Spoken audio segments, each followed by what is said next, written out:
Hello friends, welcome to Bharathi home food. இன்றைக்கி நம்ம Bharathi home ஃபுட்டில் நல்லா டேஸ்டியான எம்மியான ஐஸ்கிரீம் ரெசிபி, அதுவும் ஹெல்த்தியான முறையில் வாழைப்பழம், ட்ரை ஃப்ரூட்ஸ், நட்ஸ் இதெல்லாம் வச்சு ஒரு சூப்பரான ஐஸ்கிரீம் ரெசிபி எப்படி பண்ணுறதுன்னு பார்க்கலாமா? ஃபஸ்ட்டு இந்த ஐஸ்கிரீம் பண்ணுறதுக்கு பழுத்த 4 வாழைப்பழங்களை எடுத்துக்கலாம். நான் இந்த ஐஸ்கிரீம் பண்ணுறதுக்கு கற்பூரவள்ளி எடுத்திருக்கேன். குறிப்பாக இந்த ஐஸ்கிரீமுக்கு கொஞ்சம் கூட பழம் செங்கனியாக இருக்கக்கூடாது, நல்லா கனிஞ்ச பழமாக தான் இருக்கணும். நார்மல் மஞ்சள் வாழைப்பழத்தை தவிர்த்துக்கலாம், ஏன்னா அதில் புளிப்பு சுவை இருக்கும். புளிப்பு சுவை இருக்கிறதால அது ஐஸ்கிரீமுக்கு ஸ்வீட்னஸ் கொடுக்காது, அதனால ஐஸ்கிரீம் நல்லா இருக்காது, அதை தவிர்த்திடலாம். எல்லா வாழைப்பழங்களையும் நல்லா தோலை நீக்கிட்டு இந்த மாதிரி சின்ன சின்ன துண்டுகளாக கட் பண்ணிக்கலாம். கற்பூரவள்ளி, செவ்வாழை இல்லைனா பச்சை வாழைப்பழம், இது 3 சேர்த்துக்கலாம். இது 3மே நல்லா ஸ்வீட்னஸ் கொடுக்கும்.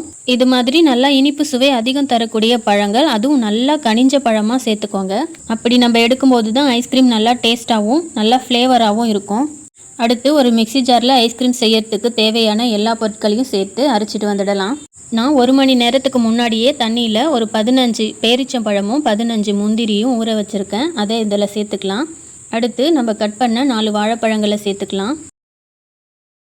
அடுத்து இதில் 1 கப் காய்ச்சி ஆற வச்ச பால் சேர்த்துக்கிறேன். 1/2 கப் அளவுக்கு பால் பவுடர் சேர்த்துக்கிறேன். ஊற வைத்து தோல் நீக்கிய பாதாம் 15 சேர்த்துட்டு இது கூடவே இனிப்புக்காக 1/4 கப் அளவுக்கு பனங்கற்கண்டு சேர்த்துக்கிறேன். இப்போது இது எல்லாத்தையும் நல்லா ஃபைன் பேஸ்ட்டாக அரைச்ச இந்த ஐஸ்கிரீம் கலவையில் 1 டீஸ்பூன் அளவுக்கு வெண்ணிலா எக்ஸ்ட்ராக்ட் சேர்த்து நல்லா கலந்து விட்டுக்கலாம். இந்த எசன்ஸ் எக்ஸ்ட்ரா ஃப்ளேவருக்காக சேர்க்குறோம், இது இல்லைனாலும் பரவாயில்ல. எசன்ஸ் சேர்க்காமலேயும் நம்ம ஐஸ்கிரீம் பண்ணிக்கலாம்.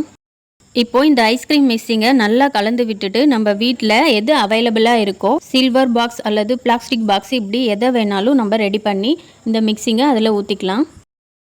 நான் இன்றைக்கி இந்த மாதிரி ஒரு பேரிச்சம்பழம் டப்பா பாக்ஸில் அதுதான் எடுத்திருக்கேன்.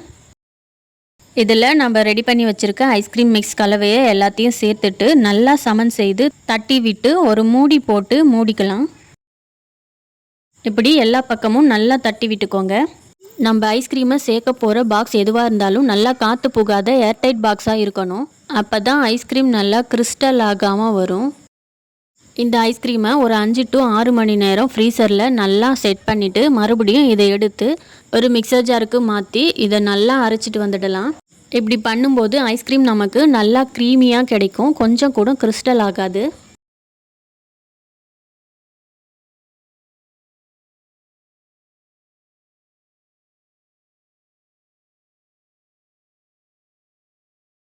அடுத்து இதை மிக்சர் ஜாரில் சேர்த்து ஒரு பாதி அளவுக்கு அரைச்சிட்டு இதில் இன்னும் கொஞ்சம் ஸ்வீட்னஸ்க்காகவும் டேஸ்ட்டுக்காகவும் மில்க் மேடு சேர்த்துக்கிறேன்.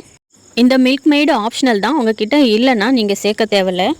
நான் வீட்டில் இருந்ததால் சேர்த்துக்கிறேன். இந்த மில்க் மேடை சேர்த்துட்டு எந்த அளவுக்கு நல்லா ஃபைன் பேஸ்ட்டாக அரைக்க முடியுமோ அந்த அளவுக்கு நல்லா ஃபைன் பேஸ்ட்டாக அரைச்சி எடுத்துக்கோங்க.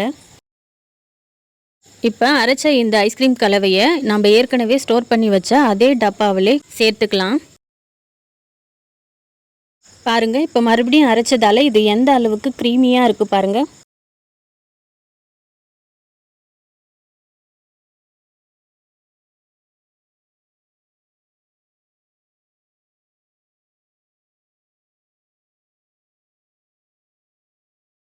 இப்போது எல்லாத்தையும் சேர்த்துட்டு இதை எல்லாத்தையும் ஈவனாக தட்டி விட்டுக்கலாம். இந்த பாக்ஸோட எட்ஜஸில் இருக்கிறதெல்லாம் நல்லா வழித்து விட்டுக்கலாம்.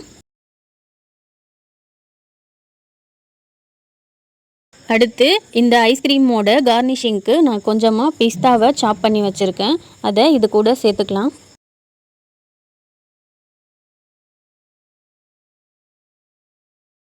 அடுத்து இந்த பாக்ஸை நல்லா மூடிட்டு ஒரு 8 மணி நேரம் ஃப்ரீசரில் ஸ்டோர் பண்ணி எடுத்துக்கலாம். இப்போ பாருங்கள், 8 மணி நேரம் கழித்து நல்லா க்ரீமியான கொஞ்சம் கூட கிறிஸ்டல் இல்லாத ஐஸ்கிரீம் ரெடி. இந்த ஐஸ்கிரீமில் நம்ம வாழைப்பழம், ட்ரை ஃப்ரூட்ஸ், நட்ஸ் இப்படி ரொம்பவே ஹெல்த்தியான பொருட்கள்லாம் சேர்த்து பண்ணுறதால உடலுக்கு கெடுதல் இல்லாத அதே சமயம் நல்லா டேஸ்டியான ஐஸ்கிரீம் ரெடி.